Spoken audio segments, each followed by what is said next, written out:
I can tell you, you're not the person we're looking for. Okay. But guys, just keep it like that. Oh, so maybe somebody that was living here before? Don't know. I don't know. Don't know. He's just on. Don't know. He's just on call. It is just before 7 in the evening. A family is home, and then their front door explodes inward. Heavily armed police officers pour into the apartment, and they are pointing rifles and handguns, not just at the adults, but at 2 little boys, ages 9 and 5. The 9-year-old is so terrified he starts screaming, "Please do not kill my daddy," as officers throw his father to the floor and handcuff him face down right in front of his children.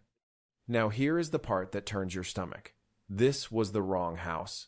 The warrant these officers were serving was for a different person in a different unit upstairs. They had the wrong address. And even as it becomes obvious they are in the wrong home, the terror does not just stop. This family, these little kids, are left traumatized for years. And 8 years later, the city of Chicago paid them $2.5 million, and their nightmare changed the law. My name is Ben, and I am a criminal defense attorney. I am not here to sell you outrage. You can get that anywhere. I am here to walk you through the law, line by line, because this case is about the most sacred protection you have, the right to be safe in your own home, and what happens when the government kicks that door down for no reason. So here is what I am going to break down for you. I am going to explain how a no-knock warrant works and how it went so catastrophically wrong. I am going to explain why pointing guns at small children is a Fourth Amendment problem all on its own. I am going to show you the detail about the body cameras that should make everyone furious. And I am going to explain how this family turned the worst night of their lives into a $2.5 million case and a brand new law. Watch closely, because a warrant for the wrong address is not a small mistake. It is a constitutional disaster. Real quick, and look at this, because it matters. About 99% of the people watching this right now are not subscribed. If you want to actually understand your rights inside your own home, fix that. Hit subscribe. I break down a real case exactly like this one every single day. Okay, let us get into it. Put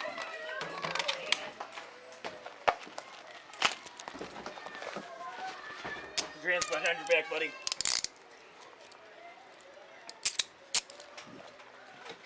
You good?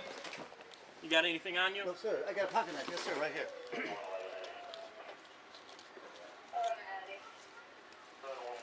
I'm moving right now, sir. I'm sorry. You're good, brother. All right, no problem. All right. Flip over on the other side real quick. I was just finishing with the joint. You know, I got kids. I can take a little break. I don't drink or nothing like that. That's fine. Okay, sorry Here's what I need you to do. Yes, sir. I need you to bring your leg up to your chest, your other one. Okay. And then we're going to lean this way. Yes, sir. All right? Yes, sir.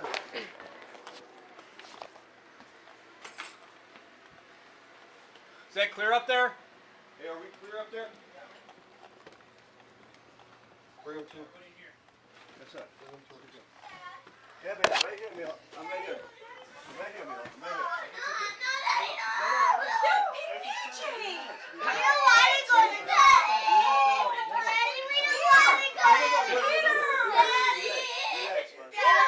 Relax, guys. Yeah, I saw a squawk right back. I was wondering what's going on. I'm sorry. Another minute. I supposed to talk. I'm sorry. All right, relax. Let me speak. Everything's fine, man. Everything's fine. And I thought it was for maybe the people up there, the people down here. And when you came like there with the flashlight, I called my husband. I didn't know what the hell was going on. Second floor, right? Yes. Who lives up there? I don't know their name. It's a African American couple that live upstairs, and I don't know if they have 2 or 3 kids, or I have no idea. No. There's not yourselves, you know. But these boxes here. So how do we find out? Let me start with how officers end up at the wrong door with guns drawn, because it begins long before the door comes down. To raid a home, police need a warrant signed by a judge, and it has to be based on probable cause and describe the place to be searched with particularity. That word, particularity, is in the Constitution for a reason. The Fourth Amendment requires that a warrant specifically describe the place to be searched, so that police cannot just kick in doors up and down a block. In this case, the target was a specific person believed to be in a specific unit upstairs. The Mendez family lived in a different unit. So the single most basic job, matching the warrant to the actual address, failed. And when you are executing a violent, dynamic entry with rifles, getting the address right is not a technicality. It is the entire ball game. Get it wrong, and innocent people are staring down the barrel of a gun in their own living room. Search warrant. Okay. Okay. Yeah. Is that because somebody And I got- called? No. The only reason why I'm asking is because Why don't you just take a seat and just relax? Oh, no, no we've been having trouble. The only reason I put you in handcuffs is just to detain you. You're not under arrest, okay? Just so you know. Right. Because we've been having problems with the people downstairs, so I don't understand, like, our door getting kicked in and all this kind of stuff. We've never been in trouble with the law. Well, Yeah. I worked there 10 years, and there's 2 years I haven't had what you have on. I had that in the other room. I mean, I don't understand. I can tell you, you're not the person we're looking for. Okay.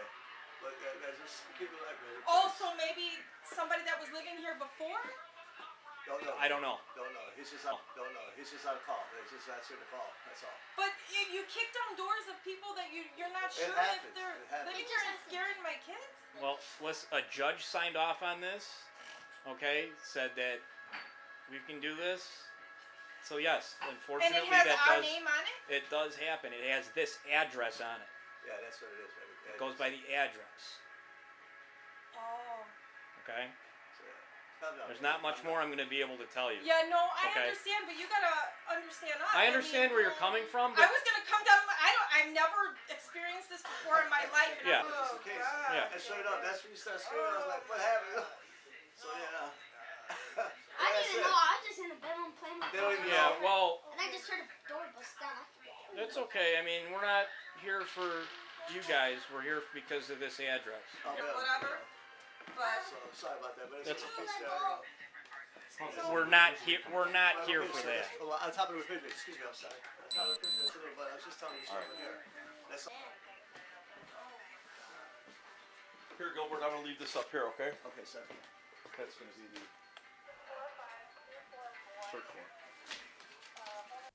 Now, let me talk about the entry itself, because a no-knock raid is about the most extreme thing law enforcement can do. A no-knock warrant lets police enter without announcing themselves first. No knock, no wait, just the door coming down. Courts allow this only in narrow circumstances, usually where announcing would be dangerous or would let a suspect destroy evidence. But here is what people do not understand. Even with a valid warrant, the way police carry it out still has to be reasonable under the Fourth Amendment. Reasonableness does not end once the judge signs the paper. And that matters enormously here, because of who was in that room.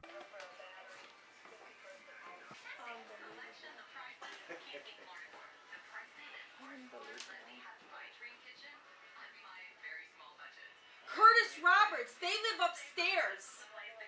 They live upstairs. Why don't you just? All right, baby. The guy got the fucking. That's the couple upstairs. He's on house arrest and all this other kind of bullshit. Because you got the paper, You we're know. good to go. Okay. We got wrong information. No, that's okay. That's okay.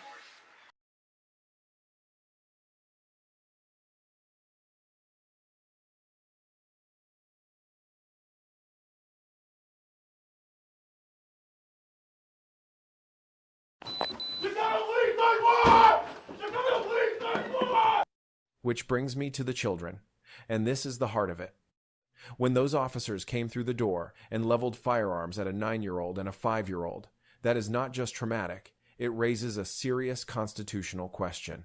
Pointing a gun at a person is a seizure and a use of force, and that force has to be reasonable given the actual threat. Ask yourself, what threat is posed by a 5-year-old? None. There is no version of officer safety that justifies aiming a rifle at a small child who is doing nothing but existing in his own home.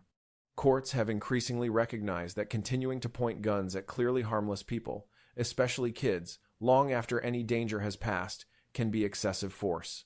A terrified little boy begging you not to kill his father is not a threat. He is a victim.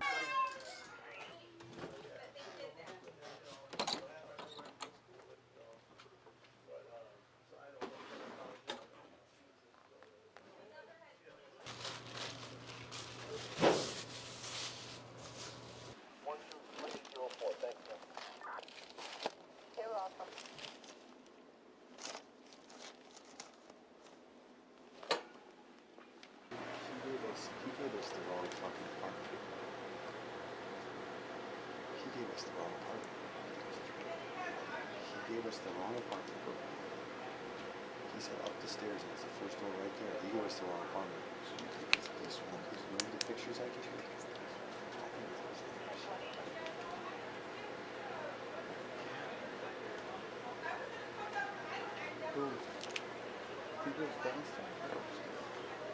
He said the first floor. I'm saying upstairs based on the windows in the picture.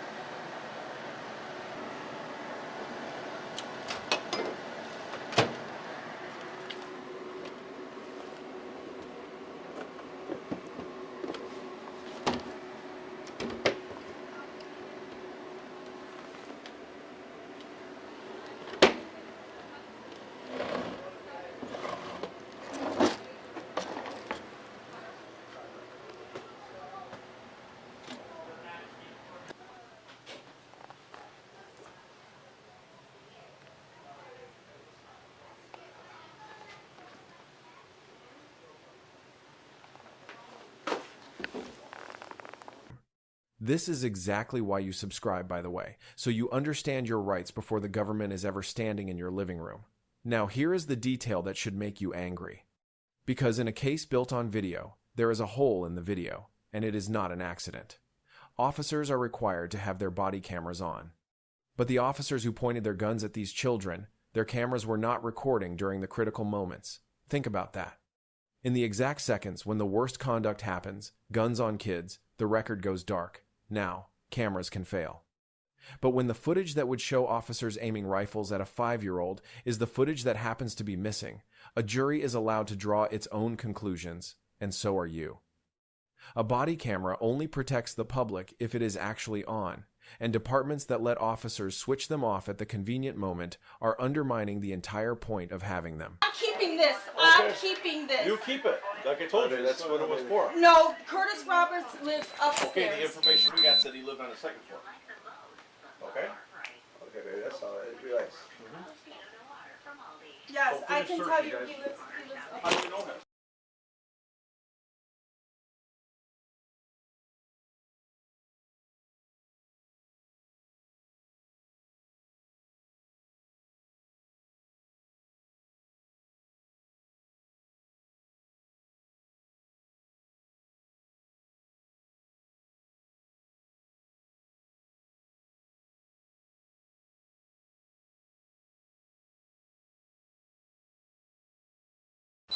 Chicago Police, third floor!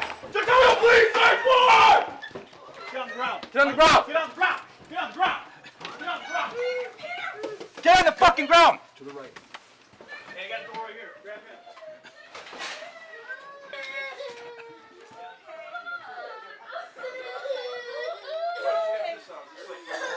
Yeah, we're in the middle of moving. Okay, what's your name? Okay. Me and my husband. Okay, where's your husband? He's in the back. You're okay.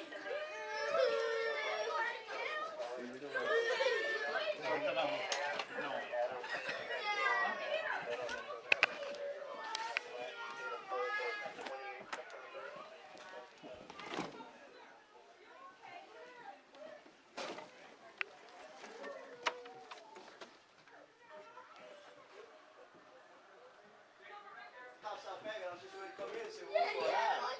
And I'm so sorry, He's you know. not. I'm not, you know, He's perfect not. guy. There's nothing here. He's not, Peter. There's Peter, nothing. relax. He's not. Hey, you guys, relax. It's okay, okay? He's not. okay. He's Your daddy's not. okay. No. Now let me be fair, because if I only give you one side, I am no better than the outrage machine. The officer's defense would go like this. They had a facially valid warrant. Executing warrants is inherently dangerous work. They do not know what is behind a door until they are through it. And in those first chaotic seconds, they have to control everyone in the room for their own safety. And you know what? There is a real kernel of truth there. The initial moments of any entry are genuinely dangerous, and officers are allowed to secure a scene. So let us take it seriously. Here is what breaks it.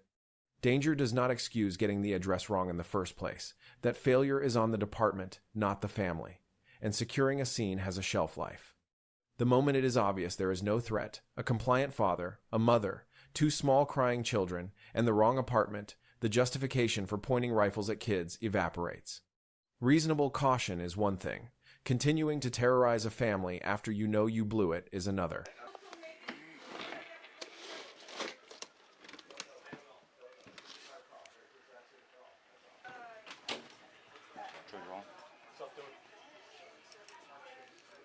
fucking.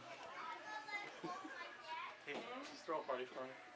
No, it's not. You signed off on it. Huh? You signed off on it. Hey, let's check on you.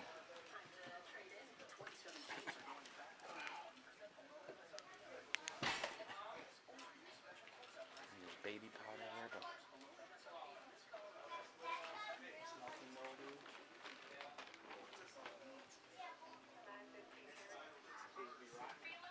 Alright, baby. The guy got the fucking That's the address couple wrong. upstairs. He's on house arrest and all this other kind of bullshit. No, I'm keeping this. I'm keeping this. You keep it. Like I told you, that's what it was for. No, Curtis Roberts lives Okay, upstairs. the information we got said he lived on the second floor. Okay? Okay, baby, that's all right. Relax. Yes, So I finish can search, tell you you guys. he lives upstairs. How do you know him? I seen the mail. Dude, he gave us the wrong fucking apartment. He gave us the wrong apartment. He gave us the wrong apartment. He said up the stairs and it's the first door right there. He gave us the wrong apartment. Because remember the pictures I gave you? I think it's upstairs. I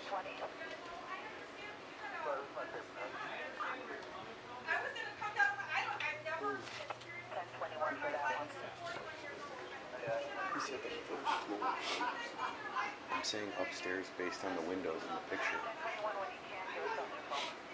My buddy, he's a realtor.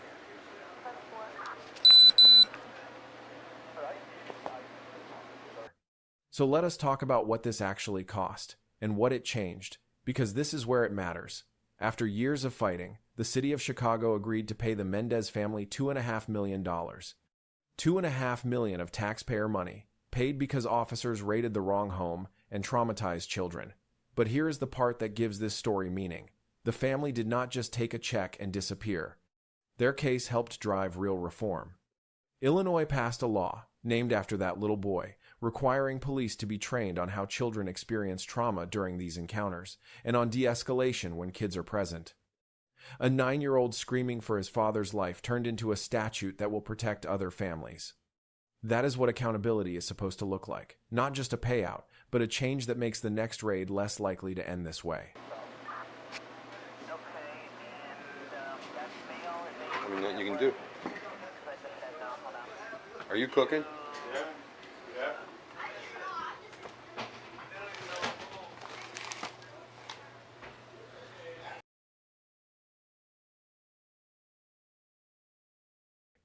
So here is what I want you to take from all of this, because this could happen to any family, in any home. Hear me carefully. If police ever come through your door, even by mistake, do not fight, do not reach for anything. Keep your hands visible and comply. Because in those first seconds, officers are keyed up, and a sudden movement can turn a wrongful raid into a tragedy. Your safety in that moment is the priority. But afterward, that is when you fight. With a lawyer, with the records, with the body camera footage. Because a wrong address raid is a serious civil rights violation, and departments can be held accountable for it. Write down everything, request every piece of footage, and understand that the terror of that night can become the evidence that protects the next family. That is what the Mendez family did. That is why you know your rights, especially inside your own home. If this opened your eyes even a little, do me one favor and subscribe, because tomorrow there is another case, and the next one might be the one that protects the people you love. I am Ben, and I will see you on the next one.